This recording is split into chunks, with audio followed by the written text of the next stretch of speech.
I don't think it's too smokeless. I'm sending this one back because steam or no steam or smoke or whatever, it's filling the whole kitchen up. Not what it showed on TV. Okay, Amazon, just so you can see. I'm cooking these burgers and all that's going up into the air. That's not being drawn into that water pan down below. So I won't return it. Thank you.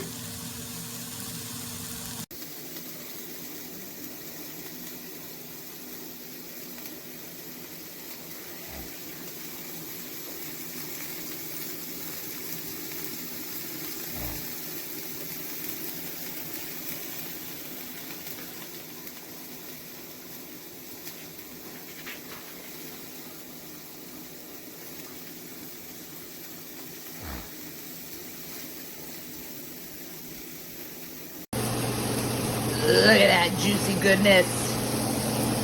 This indoor grill is so awesome, guys.